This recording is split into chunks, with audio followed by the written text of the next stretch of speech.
وَلَقَدْ أَنزَلْنَا إِلَيْكَ آيَاتٍ بَيِّنَاتٍ. السلام علیکم ورحمۃ اللہ وبرکاتہ. بسم اللہ والحمد للہ والصلاة والسلام علی رسول اللہ، اما بعد.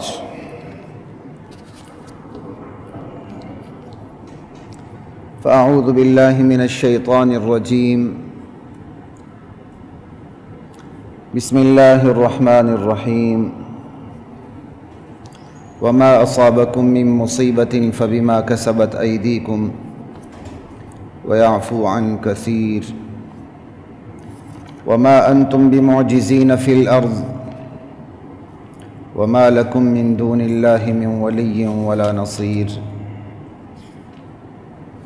ومن آياته الجوار في البحر كالأعلام إن يشأ يسكن الريح فيظللن رواكد على ظهره ان فی ذلک لآیات لکل صبار شکور. سورہ شورى ہماری مسلسل چل رہی ہے، اور یہ آج کی جو آیات ہیں، اور اس کا میں نے تسلسل اس لیے رکھا کہ حالات حاضرہ سے ان کی بہت مطابقت ہے. آیت نمبر 30 سے ہم انشاءاللہ شروع کریں گے اور جائیں گے آیت نمبر انشاءاللہ 42 تک، اور یہ 43 تک، اور یہ پورا رکوع ہے 25ویں سپارے کا دوسرا پاؤ، دوسرا ربع شروع ہوتا ہے. یار بات نہ کریں آپ کی مہربانی. وما اصابکم من مصیبہ، تمہیں کوئی بھی جو مصیبت تمہیں پہنچتی ہے، فبما کسبت ایدیکم، وہ تمہارے اپنے ہاتھوں کا کیا دھرا ہے. جو مصیبت تمہیں پہنچتی ہے، اس کے مخاطبین اہل مکہ تھے جو نبی علیہ السلام کی مخالفت کر رہے تھے. اولین خطاب ان سے ہے، لیکن قاعدہ اور ضابطہ ہمارے لیے بھی نکل آتا ہے کہ جو تمہیں مصیبت پہنچی ہے وہ تمہارے اپنے ہاتھوں کا کیا دھرا ہے، اور ایسا نہیں ہوا کہ تم نے گناہ کیا اللہ نے فوراً پکڑ لیا. نہیں، وَيَعْفُو عَنْ كَثِيرٍ، بہت سے گناہوں سے تو اللہ ویسے ہی درگزر کر لیتا ہے. یہ تو چند ایک گناہوں پہ پکڑ کے تمہیں مصیبت سے دوچار کیا. اولین مخاطبین اس کے قریش مکہ تھے. ضابطہ ہمارے لیے بھی ہے، دونوں ضابطے ہیں. تمہیں جو مصیبت پہنچتی، اس لیے بہت سے اردو ترجموں کے اندر جو ترجمہ کرتے ہوئے انہوں نے حال کا ترجمہ کیا، پریزنٹ کو سامنے رکھا ہے، حالانکہ یہ پاسٹ کا صیغہ ہے، ماضی کا ہے. لیکن چونکہ اس کی امپلیمنٹیشن ہم پر بھی ہوتی ہے، لہٰذا انہوں نے اردو ترجمے میں حال کو سامنے رکھ کے کیا، اور بالکل درست کیا، کوئی غلط بات نہیں ہے. کہ تمہیں جو مصیبت پہنچتی ہے تمہارے اپنے ہاتھوں کا کیا دھرا ہے. ایک تو اس آیت سے یہ بات سمجھ آئی کہ اللہ تعالیٰ گناہوں کی پاداش میں بندے کو مصیبت سے بھی دوچار کر دیتے ہیں. اور دیگر آیات سے بھی بہت کچھ سمجھ میں آتا ہے کہ مصیبتیں، آزمائشیں صرف گناہوں کا نتیجہ نہیں ہوتی، یہ بھی سمجھ میں آتا ہے. اس آیت سے یہ بات سمجھ میں آتی ہے کہ بہت سی مصیبتیں جو تم پر آتی ہیں دراصل وہ اس لیے آتی ہیں کہ تمہاری اپنی کوتاہیاں ہوتی ہیں، تمہاری اپنی خطائیں ہوتی ہیں، تمہارے اپنے گناہ ہوتے ہیں. اللہ اس پاداش میں تمہیں مصیبت سے دوچار کر دیتے ہیں. کیوں کرتے ہیں؟ ایک تو سزا دیتے ہیں، اور پھر اس سزا سے ایک مقصد کیا ہوتا ہے کہ میرے بندے باز آ جائیں، چکنا ہو جائیں، غور کرنا شروع کر دیں کہ رب ناراض کیوں ہوا ہے، بے وقت بارشیں کیوں ہو رہی ہیں، سیلاب کیوں آ رہے ہیں، بند کیوں ٹوٹ رہے ہیں، نہریں کیوں ٹوٹ رہی ہیں. جہاں آج تک سیلاب کا خطرہ نہیں تھا وہاں بھی سیلاب ہی سیلاب، آخر کیوں؟ یہ سب کچھ اس لیے اللہ کہتے ہیں میں بندے کو دوچار کر کے اسے چکنا کرنا چاہتا ہوں، اسے متنبہ کرنا چاہتا ہوں کہ وہ تنبہ اختیار کر جائے، وہ اپنے گناہوں پہ نظر ڈالے، اپنی بدعمالیوں پہ نظر ڈالے کہ اس کی وہ کون سے قصور ہیں جس کی وجہ سے وہ مصیبت سے دوچار ہوا ہے۔ ایک بات تو یہ سمجھ لیں کہ بہت سی آزمائشیں اس لیے آتی ہیں، بہت سے مصائب اس لیے آتے ہیں، اللہ گناہوں کی سزا دیتے ہیں۔ سزا کیوں دیتے ہیں؟ پہلے مرحلے میں سزا اس لیے نہیں دیتے کہ قضیہ چکا دیا جائے، مقدمہ ہی ختم کر دیا جائے، نہیں، پہلے مرحلے میں سزا اللہ اس لیے دیتے ہیں میرا بندہ باز آ جائے، میرے بندے باز آ جائیں، اس لیے اللہ سزا دیتے ہیں تھوڑی سی۔ کئی دفعہ بندہ ویسے ہی شیطان اس کے دل میں ڈالتا ہے، یار یہ تو میں نے کبھی کیا ہی نہیں تھا، آج چھوٹا موٹا میں نے کام کیا اور اچانک مجھے مصیبت پڑ گئی، شکر کریں اللہ نے پہلے ہی ٹھوکر لگا دی۔ اچانک ٹھوکر کا لگ جانا اور بندے کو احساس ہو جانا یہ اللہ کی بہت بڑی نعمت ہے۔ بظاہر بندے کو تکلیف ہوتی ہے لیکن اللہ کی بہت بڑی نعمت ہے کہ بندہ سوچنے پر مجبور ہو جاتا ہے، راہ راست پہ آ جاتا ہے، پھر اللہ کے فیصلہ کن عذاب سے بچ جاتا ہے۔ کیونکہ اللہ کی سنت یہی ہے، اللہ کی عادت کریمہ یہی ہے کہ پہلے اللہ صرف چند مصائب سے دوچار کر کے بندے کو چکنا کرتے رہتے ہیں، متنبہ کرتے رہتے ہیں، ابھی باز آئے، کل، آج، کل نہیں تو کل، کل نہیں تو کل۔ لیکن جب بندہ بار بار توجہ دلانے سے باز نہیں آتا، اللہ اس کی لگامیں ڈھیلی کر دیتے ہیں۔ یہ نہیں کہ فوراً پکڑتے ہیں، اللہ کا اپنا ایک طریقہ کار ہے مجرموں کے ساتھ۔ ہم تو مجرم کو پکڑ نہیں سکتے، پکڑتے ہیں تو سزا نہیں دے سکتے، سزا دے سکتے ہیں تو سزا کی جگہ پروٹوکول دیتے ہیں اس کو۔ ہمارے تو مختلف طریقے ہیں، اللہ کی گرفت سے تو کوئی باہر نکل نہیں سکتا، تو لہٰذا اللہ کا مجرمین کو پکڑنے کا طریقہ مختلف ہے۔ وہاں بھی اللہ کی رحمت کام کر رہی ہوتی ہے، اللہ پہل چکنا کرتے ہیں، بندہ چکنا نہ ہو، بار بار متنبہ کرنے سے متنبہ نہ ہو، پھر اللہ تعالیٰ لگامیں ڈھیلی کر دیتے ہیں۔ فَلَمَّا نَسُوا مَا ذُكِّرُوا بِهِ فَتَحْنَا عَلَيْهِمْ أَبْوَابَ كُلِّ شَيْءٍ، پھر اللہ ہر چیز کے دروازے کھول دیتے ہیں، برکتوں کے نہیں، ہر چیز کے دروازے۔ حَتَّى إِذَا فَرِحُوا بِمَا أُوتُوا، پھر جو بندے ہوتے ہیں جو اللہ تعالیٰ نے جن کی لگامیں ڈھیلی کی ہوتی ہیں، گناہوں کے دلدل میں ڈوبے ہوتے ہیں، اس کے باوجود ان کے اختیارات چلتے ہیں، ان کی طاقتیں راج کرتی ہیں، ان کی تہذیب راج کرتی ہے، اور وہ تخت سلطنت سے نیچے اترتے ہی نہیں، کاروبار ان کے چمک رہے ہوتے ہیں، پورے ملک کو انہوں نے لوٹا ہوتا ہے، پھر بھی وہ معصوم ہوتے ہیں، وہ سمجھتے ہیں ہم نے تو کچھ کیا ہی نہیں، یہ تو سارا ہم نے لیگل کیا بھائی، کیونکہ وہ کام کرنے سے پہلے اس کو وہ لیگلائز کر چکے ہوتے ہیں، کام کرنے کے بعد اس کو دوبارہ ایلیگل کر دیتے ہیں۔ اور یہ طریقے آپ سکھاتے ہیں، اور کون سکھاتا ہے؟ آپ نہ سکھائیں تو کام حکمران ایسا کر سکتا ہے؟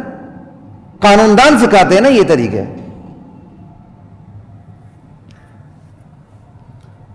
بات چلیں ایک لطیفہ ہی سنا دیتا ہوں، حقیقی لطیفہ۔ جب میں لا کر رہا تھا تو میرے ایک ٹیچر تھے، ان کو مولوی فوبیا تھا، بس وہ داڑھی دیکھ لیتے، ملا کو دیکھ لیتے، وہ برداشت ہی نہیں کرتے تھے۔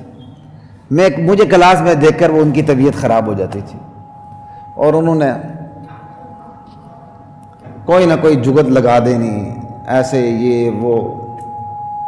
ایک دن کہنے لگے کہ اور مولوی سارے ہی ایسے ہی ہوتے ہیں۔ میں کہا سر ایسا نہ کہیں، ہر شعبے میں اچھے بھی ہوتے ہیں، برے بھی ہوتے ہیں۔ قاری صاحب کہاں ہیں یار؟ آپ دیکھ لیں ذرا۔ اللہ اکبر۔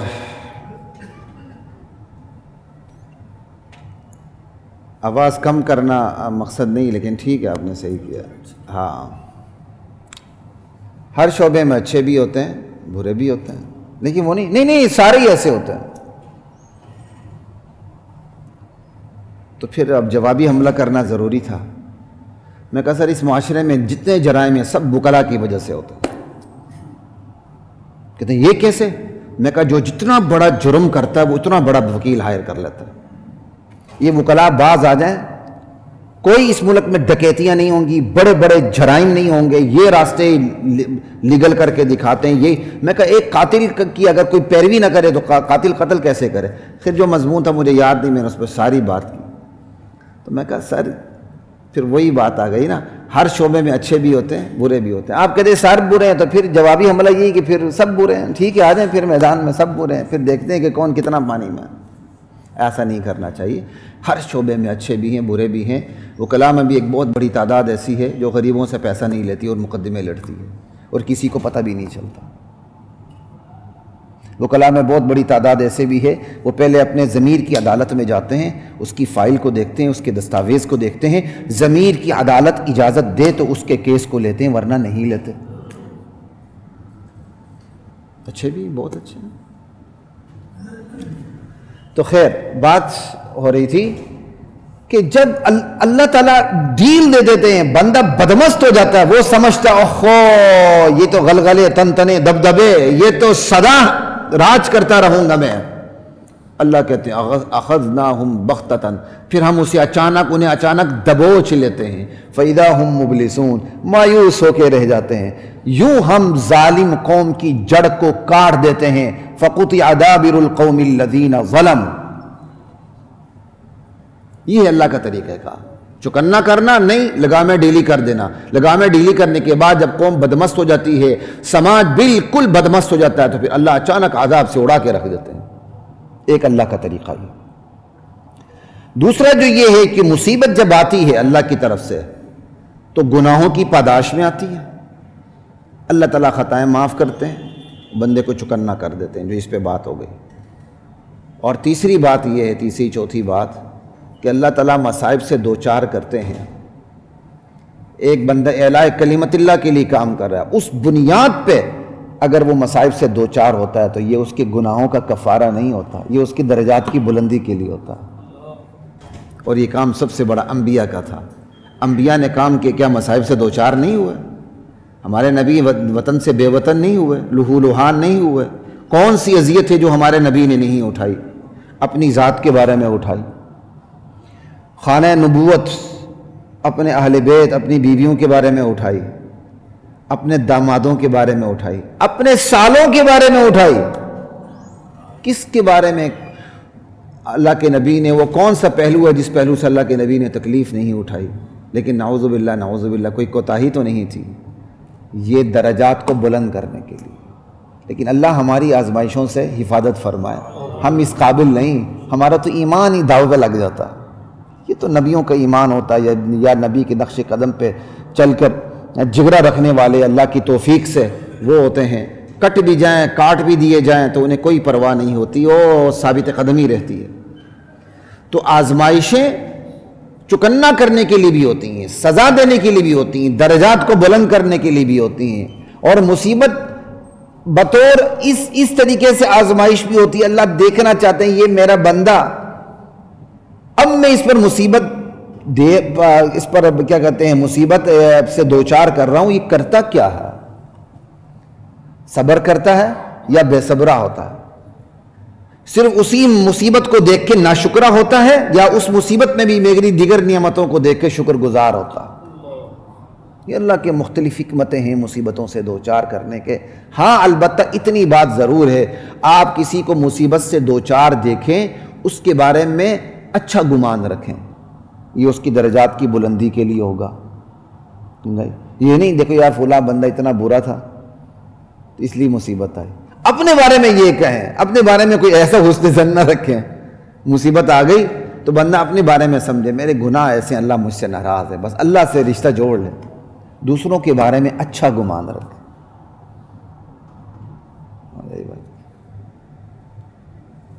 وَمَا أَصَابَكُم مِّن مُّصِيبَةٍ فَبِمَا كَسَبَتْ أَيْدِيكُمْ، جو مصیبت تمہیں پہنچی ہے یا پہنچتی ہے یہ تمہارے اپنے ہاتھوں کا کیا دھرا ہے۔ وَيَعْفُو عَن كَثِيرٍ، یہ نہیں کہ تم نے گناہ کیا اللہ نے فوراً پکڑ لیا، نہیں، اللہ تو بہت سے گناہوں سے ویسے ہی درگزر کر لیتا ہے، سزا دیتا ہی نہیں ہے۔ وَمَا أَنتُم بِمُعْجِزِينَ فِي الْأَرْضِ، اللہ کی زمین پہ تم اللہ کو عاجز نہیں کر سکتے۔ اللہ سزا دینے پہ آئے، تم اپنے آپ کو بچا نہیں سکتے، تمہاری ٹیکنالوجی بچا نہیں سکتی۔ انہی سردیوں میں دیکھ لیں دھند آ کے موٹر وے کو بند کر دے گی. کوئی ٹیکنالوجی کھولے ذرا اس کو. اللہ کہتے ہیں تم زمین میں مجھے عاجز نہیں کر سکتے. اللہ سزا دینے پہ آ جائے دنیا کی تمام ٹیکنالوجیز، ہتھیار، اسباب، وسائل فیل ہو جاتے ہیں. اللہ بچانے پہ آ جائے دنیا ساری مل کے سمندر میں پھینک دے، اللہ پھر بھی وہاں اس کو بچا لیتے ہیں. ابراہیم علیہ السلام کو آگ میں اللہ نے کیسے بچایا؟ وما انتم بمعجزین فی الارض، اللہ کی زمین پہ تم اللہ کو عاجز کر دو، ایسا نہیں ہو سکتا. وما لکم من دون اللہ من ولی، اللہ کے مقابلے میں تمہیں کوئی ولایت حاصل نہیں ہو سکتی کہ تمہارا کوئی کارساز بن جائے، ولا نصیر، تمہارا کوئی مددگار بن جائے. تم ولی اس کو کہو جو تمہیں ہر مصیبت سے بچا لے. تم نے ولی اس کا نام رکھ دیا جس کو تم نے خدائی طاقتیں دے دی. پوری کائنات اللہ کے قبضے قدرت میں ہے. تم نے کہا ہمارے اماموں کے ہاتھ میں کہ پنجے قدرت میں پوری دنیا ہے. ما کان ما یکون کا انہیں علم ہے، وہ جس کو چاہیں آباد کر دیں، جس کو چاہیں برباد کر دیں. ہمیں اب اسی امام کا انتظار ہے.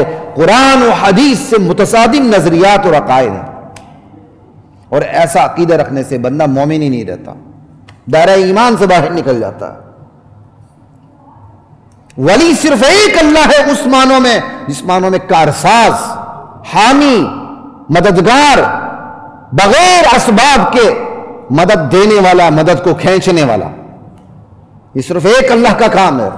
اسباب کی دنیا میں آپ میری مدد کرتے ہیں، میں آپ کی مدد کرتا ہوں، آپ میرے ساتھ تعاون کرتے ہیں، میں آپ کے ساتھ تعاون کرتا ہوں. یہ نہ صرف جائز ہے بلکہ اچھی بات ہے، بلکہ قرآن کا حکم ہے وَتَعَاوَنُوا عَلَى الْبِرِّ وَالتَّقْوَى وَلَا تَعَاوَنُوا عَلَى الْإِثْمِ وَالْعُدْوَانِ. تقویٰ کے کاموں میں ایک دوسرے کی مدد کیا کرو، ایک دوسرے سے تعاون کیا کرو، لیکن کیا کہتے ہیں ظلم و زیادتی کے کاموں میں، گناہوں کے کاموں میں ایک دوسرے کی مدد نہیں کرنی، تعاون نہیں کرنا. قرآن پڑھے، شرک، زندیقیت، ارتداد دور بھاگے گا. اس قرآن کے قریب نہ آنے کا نتیجہ ہے. قرآن چھوڑ کے پھر بندہ جاتا کہاں ہے؟ تاریخ کے گٹر میں گرتا ہے جا کے، اور کہاں جائے گا؟ بڑی بڑی شخصیات تاریخ سے آلودہ ہو گئیں. قرآن چھوڑیں گے کہاں جائیں گے؟ قوالیوں میں، گانوں میں.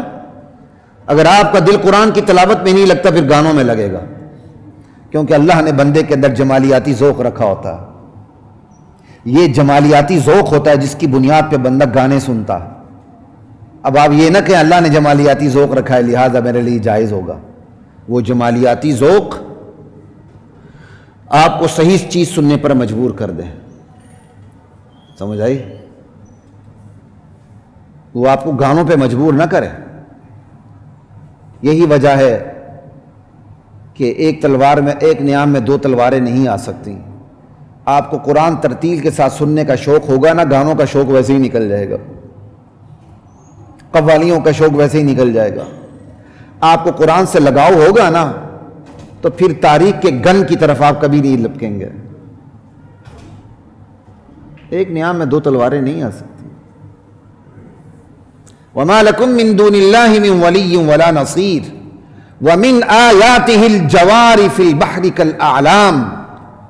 اس اللہ کی قدرت کی نشانیوں میں سے کشتیاں ہیں، جہاز ہیں. فی البحر کالاعلام، جو سمندر میں پہاڑوں کی طرح دکھتی ہیں. اب اس دور میں بھی کتنے بڑے بڑے جہاز ہوں گے. آپ یہ سمجھتے ہوں گے کہ 10 آدمی کی چھوٹی سی کشتی ہوگی. اس دور میں اللہ کہہ رہے ہیں تم اپنے جہازوں کو دیکھو جو پہاڑ کی طرح ہیں. تو اس دور میں بھی کتنے کتنے بڑے جہاز بنتے ہوں گے، 2 منزلہ، 3 منزلہ، 10 منزلہ، 4 منزلہ.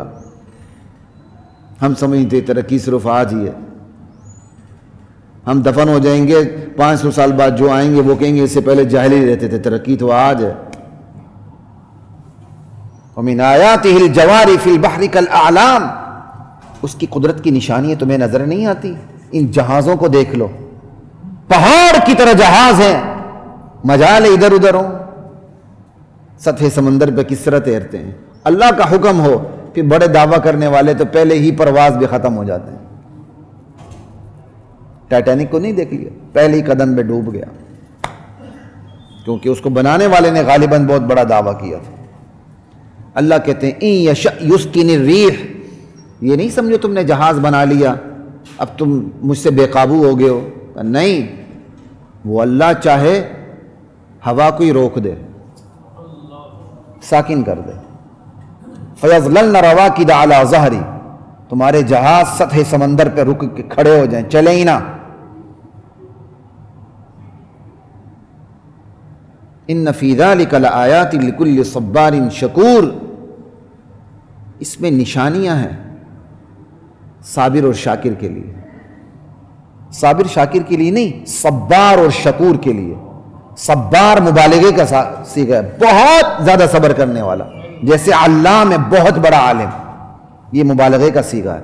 شکور شاکر نہیں ہے، شکور بہت زیادہ شکر کرنے والا، بہت زیادہ قدردان، چھوٹا موٹا شاکر نہیں، شکور۔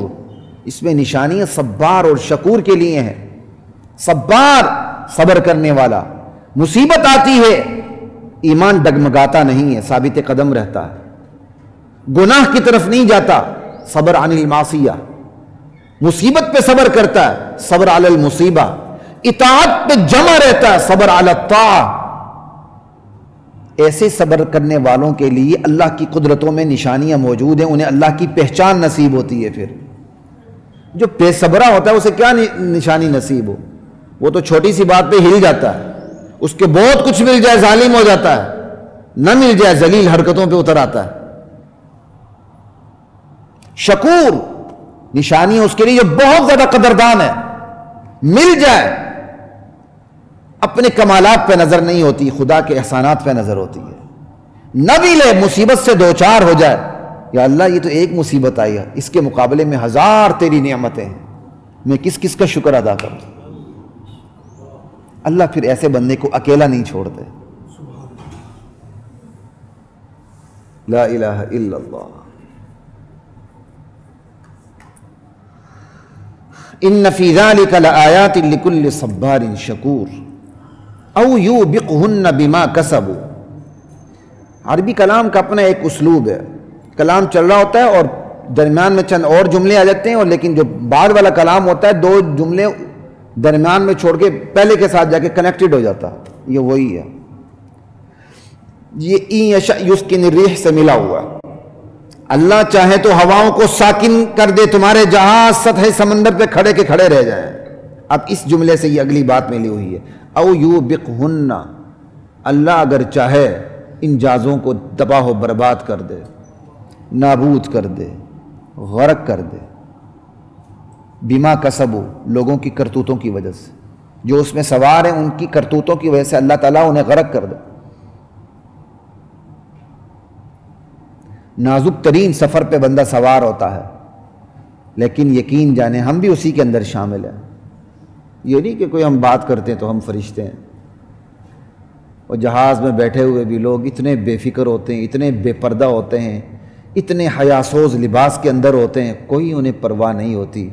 وہی نہ تم زمین پر ہو نہ تم آسمان پہ ہو، درمیان میں فضا میں ہو، ایک جھٹکا کافی ہے، لاش بھی نہیں ملے گی۔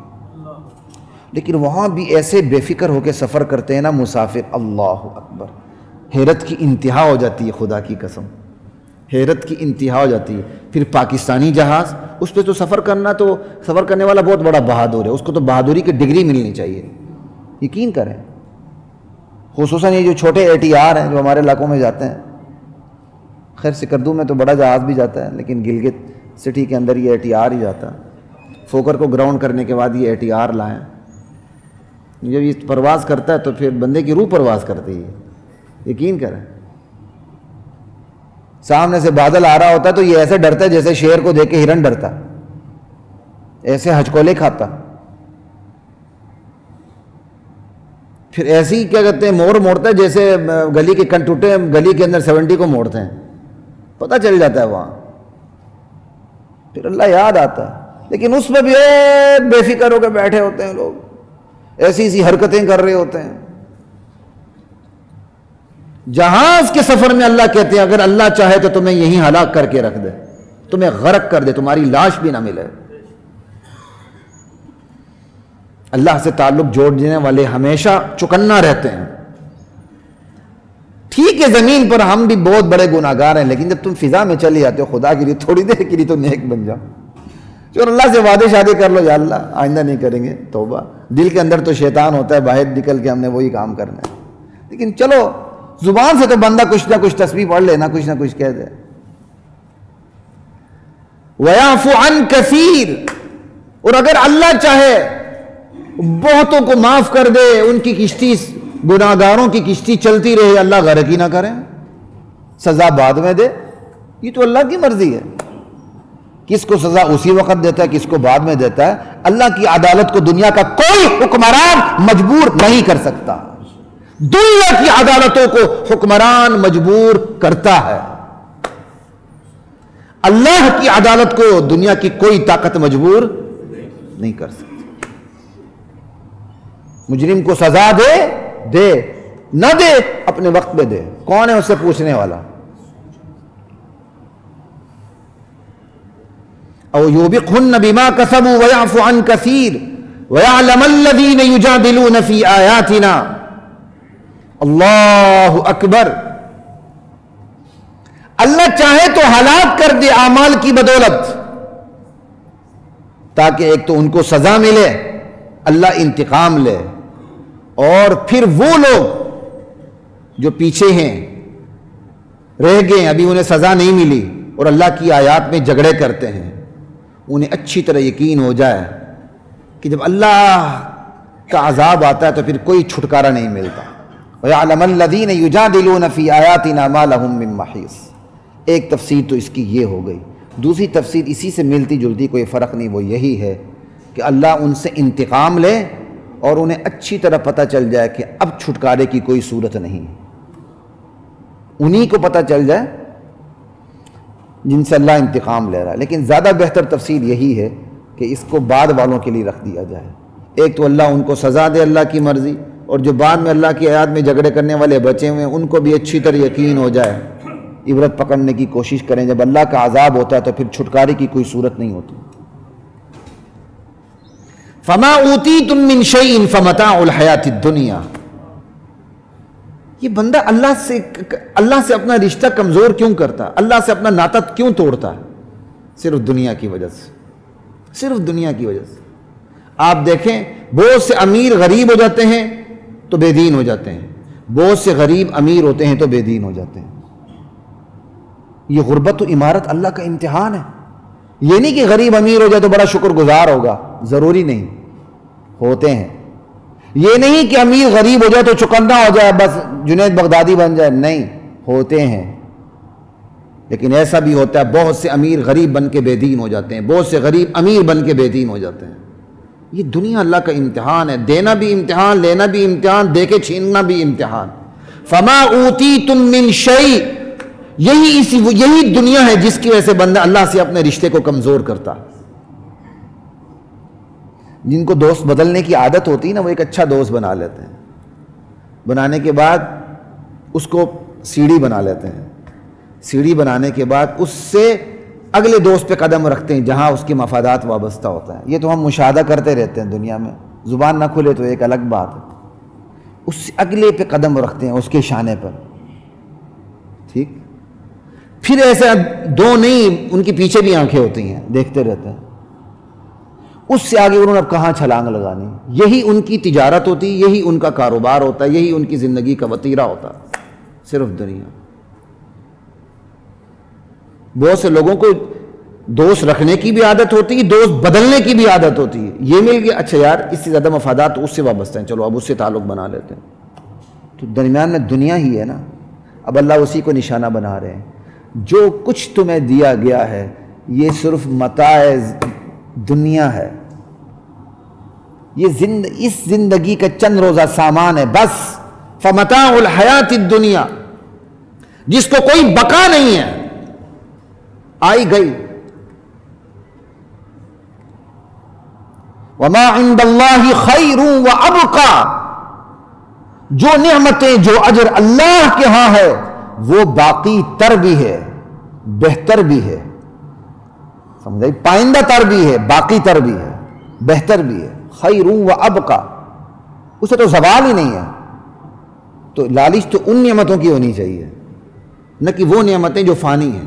ہاں دنیا کی جائز محبت یہ فطرت ہے، اور اس فطرت پہ اللہ تعالیٰ نے لکیر نہیں کھینچی بلکہ اچھا قرار دیا۔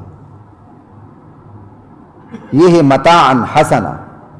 بہت سے لوگ قرآن کی دیگر آیات کو نظر انداز کر کے دنیا کو گالی سمجھتے ہیں، تو پھر یہ ٹر جاؤ دنیا سے، آپ کی مہربانی۔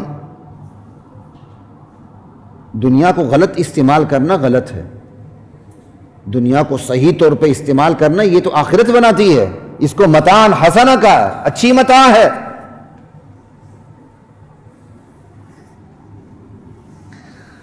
فَمَتَاعُ الْحَيَاةِ الدُّنْيَا وَمَا عِنْدَ اللَّهِ خَيْرٌ وَأَبْقَىٰ، جو اجر اللہ کے پاس ہے وہ بہتر بھی ہے باقی تر بھی ہے۔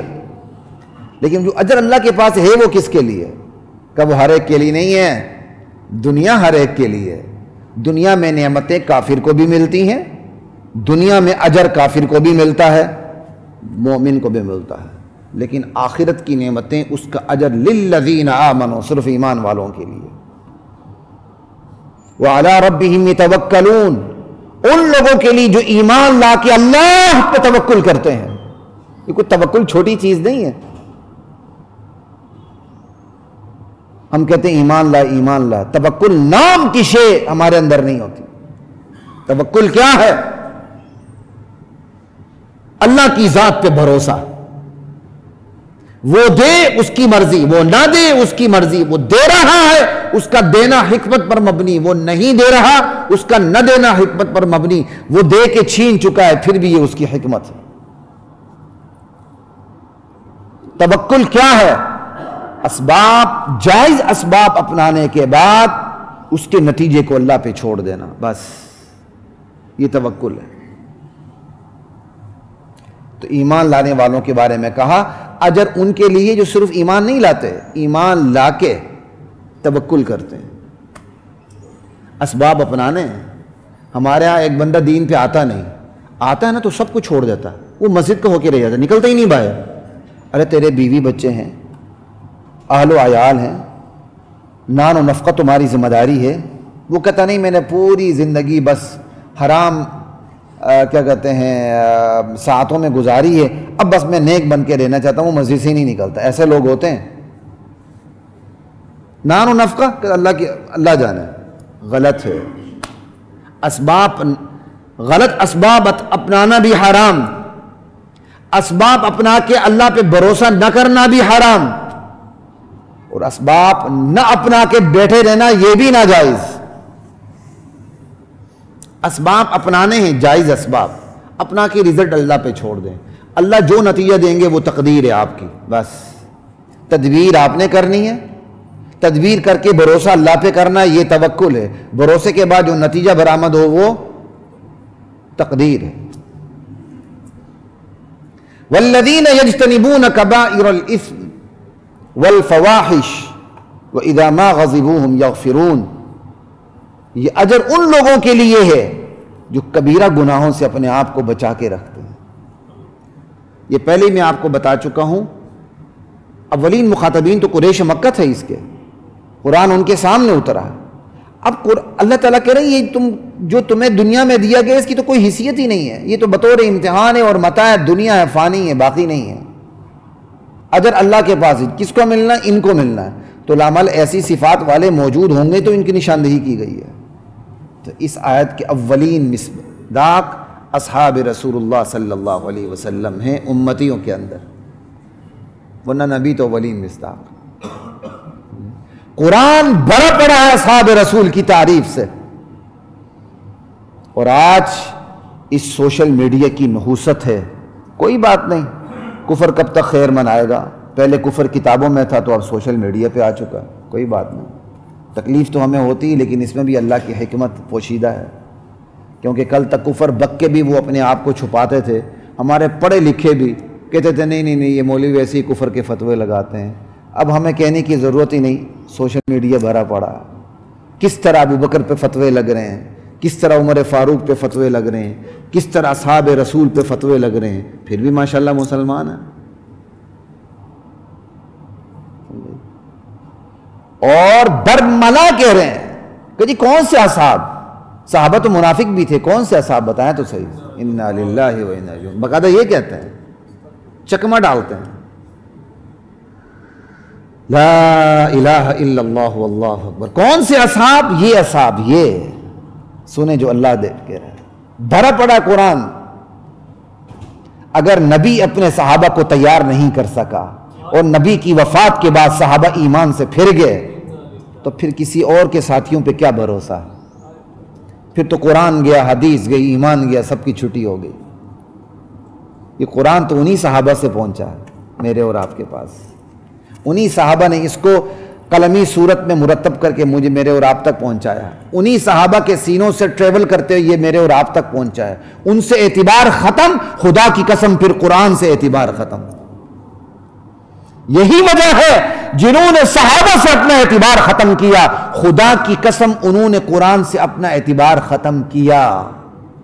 ان کا لٹریچر بولتا ہے، ان کی کتابیں بولتی ہیں کہ یہ قرآن معتبر نہیں ہے.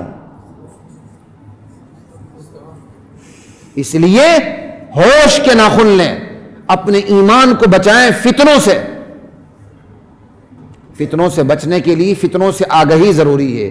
فتنوں سے آگہی قرآن سے ہوگی. قرآن پڑھیں، ایمان کا پتہ چلے گا. جب ایمان کا پتہ چلے گا، ایمان سے متصادم فتنوں کا بھی پتہ چلے گا انشاءاللہ.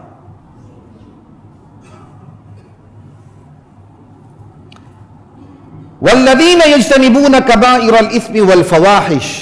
یہ اجر کن کو ملنا؟ ان لوگوں کو ملنا ہے جو کبیرہ گناہوں سے اپنے آپ کو بچاتے ہیں، اجتناب کرتے ہیں.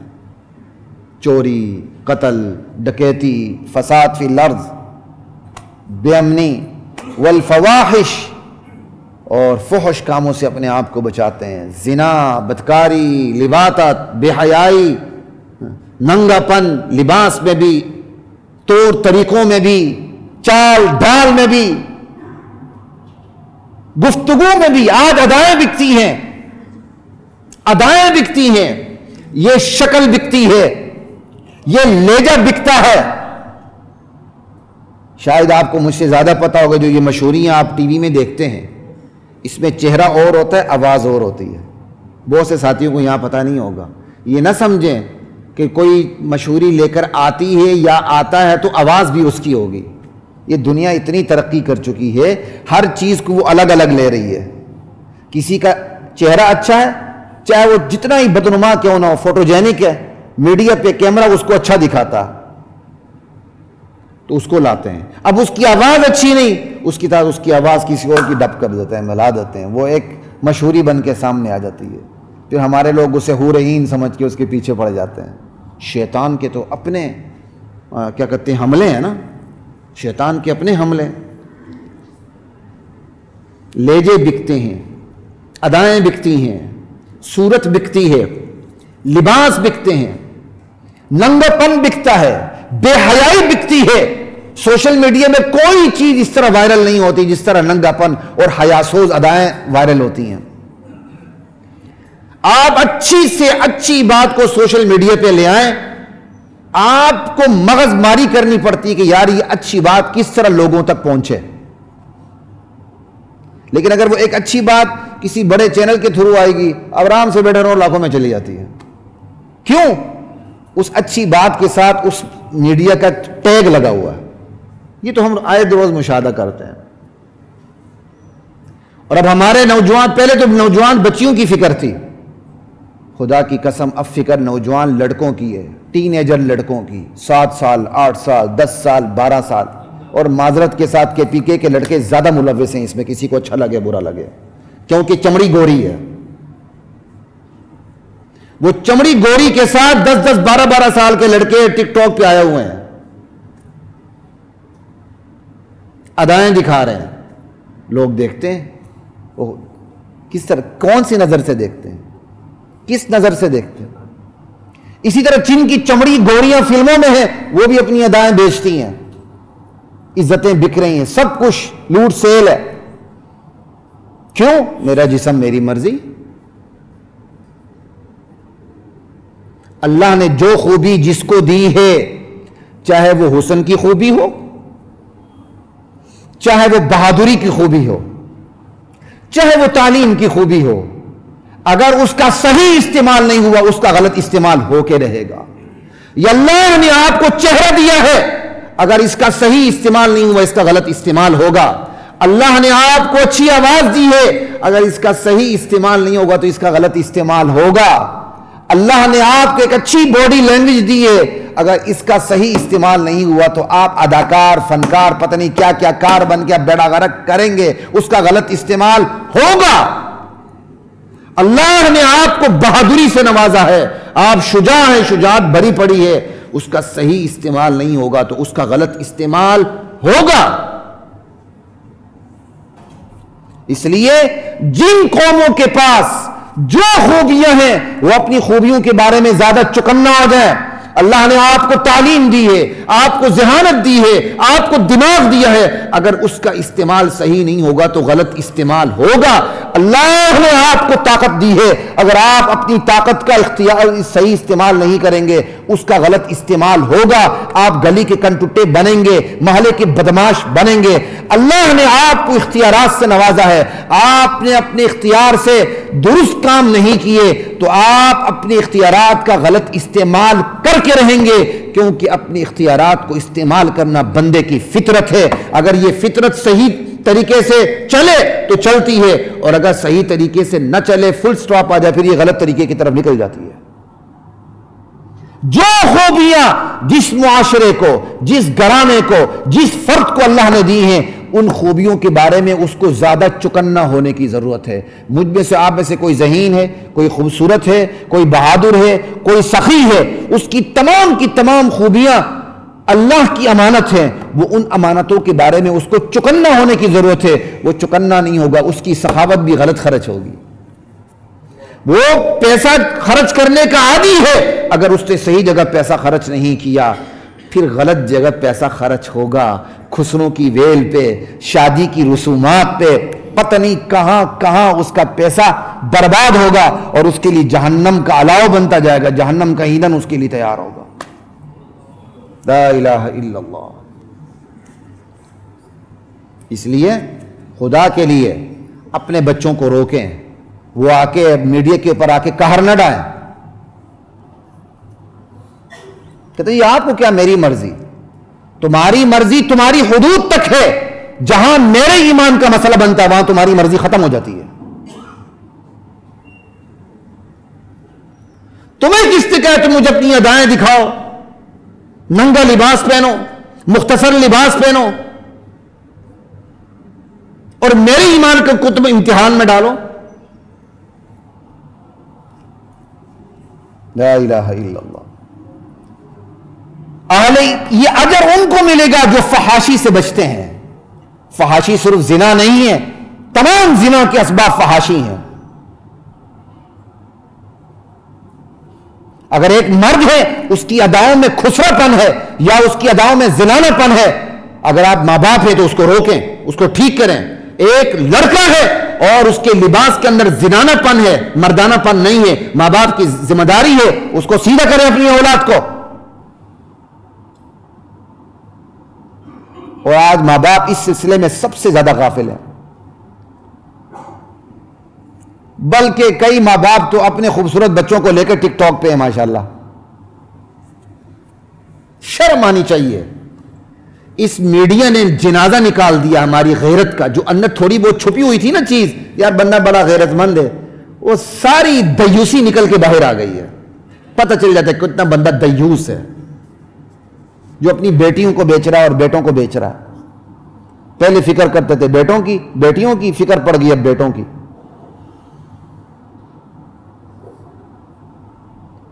یہ سب فحاشی کے زمرے میں ہے۔ اپنی اولاد کو ایسا لباس پہننے نہ دیں جس کی وجہ سے کسی کی آنکھ پھسلے یا چپک جائے جا کے وہاں، چاہے وہ اولاد بیٹا ہو یا بیٹی ہو۔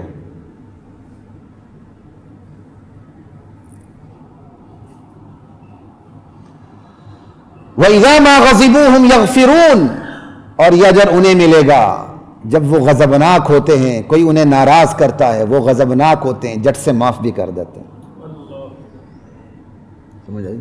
قدرت ہے بدلہ لینے کی، نہیں لیتے، مناسب سمجھتے ہیں معاف کرنا، معاف کر دیتے ہیں۔ یہ حالات پر منحصر ہے، آگے بات آئے گی انشاءاللہ۔ کسی نے ذاتی طور پر کسی کو ناراض کر دیا، بندہ غصے میں آ گیا، غصے میں ہے معاف کرنا، یہ بہت بڑی صفت ہے۔ غصہ جب اتر جائے نفسیاتی طور پر تو غصہ اتر ہی جاتا ہے نا، تو پھر کیا معاف کرنا تو نہ کرنا. بندہ غضبناک ہو، غضبناکی کی حالت میں ہو پھر معاف کرے، یہ کمال کا درجہ اللہ مجھے اور آپ کو نصیب کرے. اول تو غضبناکی آئے نہ کسی کی وجہ سے، اللہ امتحان میں نہ ڈالے، لیکن کسی نے ناراض کر دیا، آپ غضبناک ہو گئے، اس غضبناکی میں معاف کرنا اپنا اجر رکھتا. وَإِذَا مَا غَضِبُوا هُمْ يَغْفِرُونَ وَالَّذِينَ اسْتَجَابُوا لِرَبِّهِمْ. یہ اجر ان لوگوں کے لیے جو اپنے پروردگار کی پکار پہ لبیک کہتے ہیں، مولا میں حاضر ہوں، اس کی پکار کو قبول کرتے ہیں، لبیک کہتے ہیں. والذین استجابوا لربهم واقاموا الصلاۃ، یہ اجر ان کے لیے جو نماز قائم کرتے ہیں. اپنے گھر پہ نظر ڈورائیں، آپ کی بیوی نماز پڑھتی ہے، آپ کے بچے نماز پڑھتے ہیں، آپ کا بیوی آپ کے ذریعے کھا رہی ہے اللہ سے، آپ کے بچے آپ کے ذریعے کھا رہے ہیں اللہ سے، تو ان پر آپ کا حکم چلنا چاہیے، آپ کی تربیت چلنی چاہیے. نہیں چلتی، یہ آپ کی کمزوری ہے.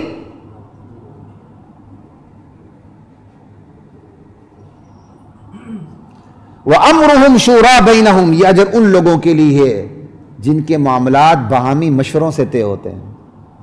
وہ ضروری معاملات جن میں مشورہ ضروری ہوتا ہے مشورے کرتے ہیں. گھر کے معاملات گھر کے مشورے، انتظامیہ کے معاملات انتظامیہ کے مشورے، محلے کے معاملات محلے کے مشورے سے.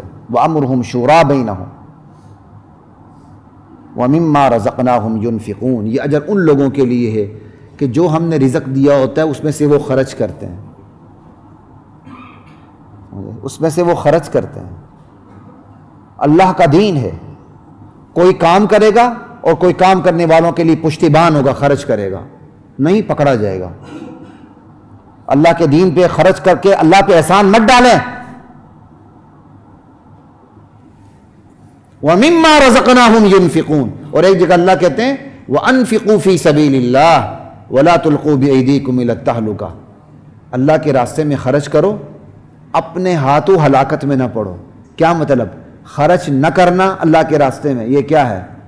ہلاکت میں ڈالنا اپنے آپ کو. آسان ہے؟